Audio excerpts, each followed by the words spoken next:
हाँ हेलो, हम लोगों ने फर्स्ट वीडियो में देखा सुपर कीवर्ड का कंस्ट्रक्टर कॉलिंग के केस में कैसे हमें कब एक्सप्लिसिटली लिखना पड़ा, कब ऑटोमेटिकली वहां पे आ रहा था, क्या काम कर रहा था, ये समझा ना। मैं सेकेंड एग्जांपल जो करने जा रहा हूं उसमें मल्टीपल कंस्ट्रक्टर एक क्लास में राइट करके दिखाने जा रहा हूं।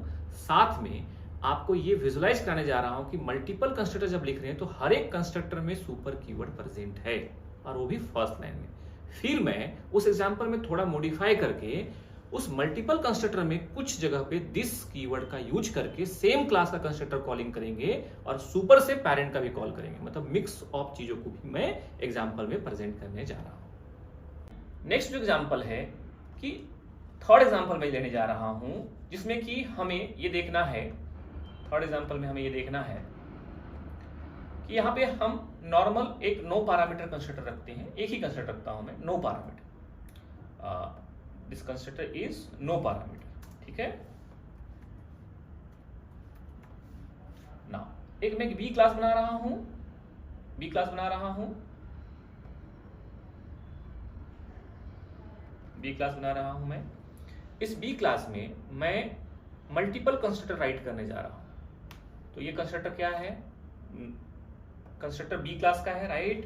कंस्ट्रक्टर बी क्लास का है और इसे हम क्या बोलेंगे? No parameter. क्या बोलेंगे? No parameter, parameter, no parameter, ठीक है। तो ये कंस्ट्रक्टर हमारा बी क्लास का है और नो पैरामीटर है, ठीक है ना। एक और कंस्ट्रक्टर मैं बी क्लास का बनाने जा रहा हूं, और एक कंस्ट्रक्टर बी क्लास का बनाने जा रहा हूं मैं। इसमें लिखने जा रहा हूं मैं int I comma string S. दो पैरामीटर रख रहा हूं, तो यहां पे मैं लिखूंगा constructor B two parameter, two parameter ना। एक कंस्ट्रक्टर और रखने जा रहा हूं मैं, एक कंस्ट्रक्टर और रखने जा रहा हूं मैं। इसमें मैं स्ट्रिंग टाइप का, स्ट्रिंग टाइप का रखने जा रहा हूं, सिंगल पैरामीटर, वन पैरामीटर, ऐसा। तो इट मीन्स मैंने 3 कंस्ट्रक्टर इस क्लास में रखे हैं। तो कितने सुपर होंगे? कितने सुपर होंगे बताओ? तो इसमें तीनों में एक एक सुपर है। मतलब टोटल नंबर ऑफ सुपर कितने हो गए इस क्लास के अंदर? 3। हर कंस्ट्रक्टर में सुपर होता है, हर कंस्ट्रक्टर में सुपर होता है। ऐसा नहीं कि किसी एक में सुपर है, हर एक में सुपर है। अब देखो, मैं आपको ये प्रूव भी करके दिखाता हूं। टेस्ट क्लास में ओपन किया, टेस्ट क्लास में ओपन किया। नाउ मैं थोड़ा एडजस्टमेंट करता हूं। ये मैं ए क्लास को ऊपर ले लेता हूं और बी क्लास को नीचे कर लेता हूं, ठीक है। ये टेस्ट क्लास में मेरे पास, टेस्ट क्लास में मेरे पास पहला कंस्ट्रक्टर को कॉल करने का ऑब्जेक्ट बना लिया। मुझे ये कंस्ट्रक्टर को कॉल, इसके हेल्प से ऑब्जेक्ट बनाना है। क्या करना होगा? ऐसे लिख सकते हैं ना, B one equal to new B, और इस कंस्ट्रक्टर में 2 पैरामीटर है। पहला है इंटीजर टाइप का, दैट्स व्हाई नंबर भेजा मैंने। दूसरा है स्ट्रिंग टाइप का, दैट्स व्हाई मैंने नाम भेजा, ठीक है।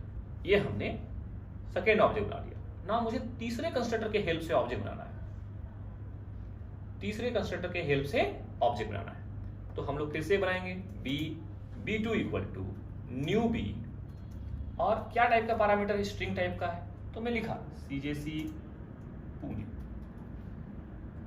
ये 3 ऑब्जेक्ट हमने बनाए और तीनों ऑब्जेक्ट अलग अलग कंस्ट्रक्टर के हेल्प से बनाए। तो इसमें क्या आउटपुट आएगा जब हम इस लाइन को एग्जीक्यूट होगा? ये स्टेटमेंट जब एग्जीक्यूट होगा तो पहले कंट्रोल यहां पे आएगा।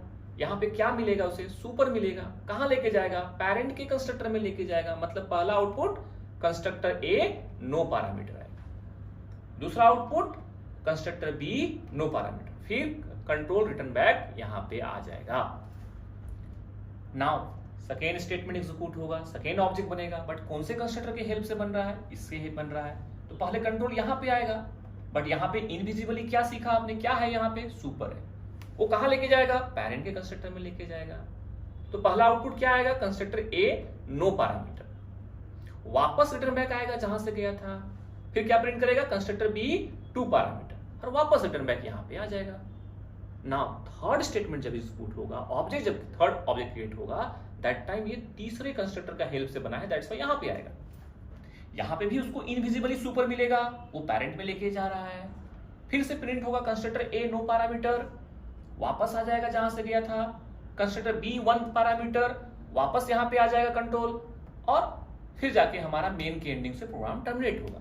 तो ये फ्लो है, इसमें आप ऑब्जर्व कर रहे हो कि 3 बार कंट्रोल यहां पे जा रहा है। तीनों ऑब्जेक्ट के टाइम पे कंट्रोल इस पेरेंट के कंस्ट्रक्टर में आ रहा है। कैसे आ रहा है, कौन लेके जा रहा है, वहां पे सुपर लेके जा रहा है। कहां से लेके जा रहा है, अपने चाइल्ड क्लास के कंस्ट्रक्टर से लेके जा रहा है, राइट। तो नाउ आप इसको रन करके देखो, एक बार रन करके देखो। आप देखो आउटपुट से भी आप अंडरस्टैंड कर सकते हो। आउटपुट आ रहा है कंस्ट्रक्टर ए, फिर कंस्ट्रक्टर बी नो पैरामीटर, फिर कंस्ट्रक्टर ए, फिर कंस्ट्रक्टर बी, फिर कंस्ट्रक्टर ए, मतलब इसमें 3 टाइम गए कंट्रोल, 3 टाइम गए। कैसे गया, कौन लेके गया, ये सुपर जो है इनविजिबली है वो लेके गया, राइट, ऐसा है। तो नाउ इससे एक क्लियरिटी आ गया कि हर कंस्ट्रक्टर में सुपर कीवर्ड होता ही होता है, राइट। हर कंस्ट्रक्टर में सुपर कीवर्ड होता ही होता है।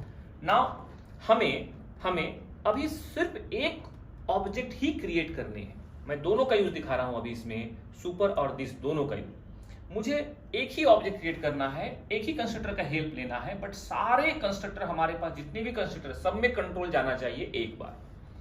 तो हम लोग क्या करेंगे, हमारा रिक्वायरमेंट क्या है, टास्क क्या है, इस कंस्ट्रक्टर से हमें इन दोनों में से किसी एक के पास कंट्रोल को भेजना है। तो कैसे भेजते हैं, सेम क्लास में कंस्ट्रक्टर को कैसे हम दूसरे कंस्ट्रक्टर में भेजते हैं, दिस के हेल्प से, जो लास्ट प्रीवियस वीडियो में हमने सिखाया है उसमें यही सिखाया हमने। तो हमने यहां पे लिख दिया।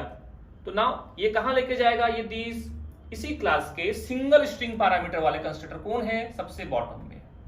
नाउ फिर यहां पे क्या है, यहां पे सुपर है, ये कहां लेके जाएगा, पेरेंट में। तो नाउ अभी भी एक कंस्ट्रक्टर ऐसा रिमेनिंग रह जा रहा है जहां पे कंट्रोल नहीं जाएगा रनिंग के बाद। तो देख लो आप रन करके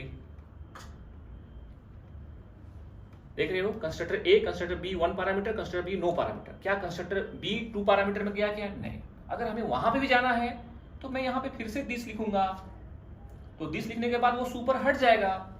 नाउ यहां पे मैंने लिखा एबीसी, ऐसा जो भी आपको वैल्यू, जस्ट डमी वैल्यू में डाल रहा हूं, इस वैल्यू के ऊपर आपको नहीं करना है, सिर्फ मैच करना चाहिए वैल्यू पैरामीटर से, दैट्स इट। अब क्या होगा बताओ, अब होगा क्या, कंट्रोल पहला हमारा जब हमारा ऑब्जेक्ट बनेगा, मैं क्लास भी कोई इस साइड शिफ्ट कर लेता हूं और टेस्ट क्लास को मैं इस साइड शिफ्ट कर लेता हूं, ठीक है। तो जब हमारा ऑब्जेक्ट बनेगा तो उस केस में हमारा कंट्रोल सबसे पहले नो पैरामीटर वाला कंस्ट्रक्टर में जाएगा, बिकॉज जो ऑब्जेक्ट बनाए हैं वो नो पैरामीटर की हेल्प से बनाए हैं। पहला स्टेटमेंट क्या मिल रहा है, दिस मिल रहा है, और उसमें क्या है, स्ट्रिंग पैरामीटर। तो स्ट्रिंग पैरामीटर वाला कंस्ट्रक्टर ये है, कंट्रोल यहां पे आएगा। फिर क्या लिखा हुआ है, यहां पे दिस लिखा हुआ है, क्या लिखा हुआ है, दिस लिखा हुआ है। तो वो कहां लेके जाएगा, सेम क्लास के दूसरे कंस्ट्रक्टर में लेके जाएगा, बट यहाँ पे 2 पैरामीटर है, एक इंट है एक स्ट्रिंग है, तो यहां लेके जाएगा। नाउ यहाँ पे प्रिंट करने के, यहाँ पे क्या मिलेगा उसको, सुपर मिलेगा, कुछ नहीं लिखा हुआ मतलब सुपर मिलेगा।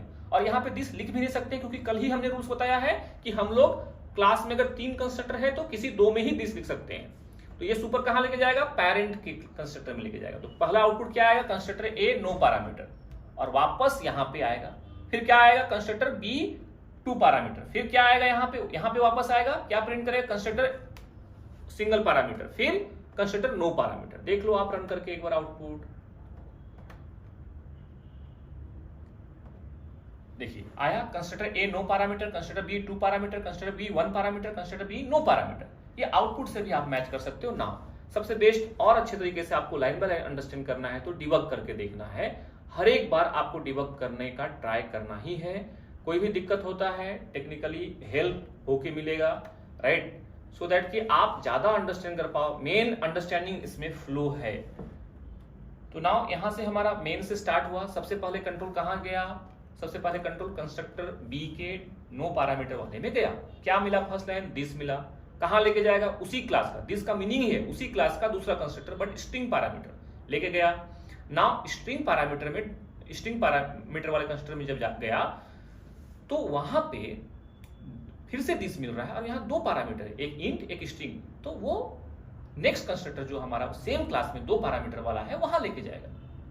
बट यहां हमने डिबग यहाँ पे कुछ सुपर लिख के डिबग नहीं दिया था, दैट्स व्हाई आपको लग रहा है डायरेक्ट ए में चला गया। नहीं, यहाँ पहले आया कंट्रोल और उसके बाद यहाँ पे आया। रूल से अपने से ऐसे नहीं जंप कर जाएगा, यहाँ पे आया। आप चाहो तो सुपर लिख के ब्रेक पॉइंट डाल सकते हो आप, तो यहाँ पे आया। नाउ यहाँ से ये प्रिंट करने के बाद देखो वापस आ रहा है, मतलब यहां से गया था तब तो यहां वापस आया, यहां वापस आ रहा है मतलब यहीं से कंट्रोल यहां पे गया था, पेरेंट के कंस्ट्रक्टर में गया था। नाउ ये कंप्लीट होने के बाद वापस इस कंस्ट्रक्टर में कहां से आया था बताओ आप लोग? इस कंस्ट्रक्टर में यहां से आया था, तो यहां पे वापस जाएगा। देखो आया वापस। नाउ ये कंस्ट्रक्टर में कहां से कंट्रोल आया था? तो फर्स्ट वाले कंस्ट्रक्टर से आया था, तो यहां पे वापस आएगा। देखो आया। नाउ ये काम खत्म होने के बाद कहां जाएगा? मेन में जाएगा, और मेन के एंडिंग से हमारा प्रोग्राम टर्मिनेट हो। तो नाउ ये हमारा ओवरऑल दिस और सुपर का फ्लो है। इससे हम सुपर कैसे काम कर रहा है, दिस कैसे काम कर रहा है, ये हम लोग अंडरस्टैंड कर सकते हैं।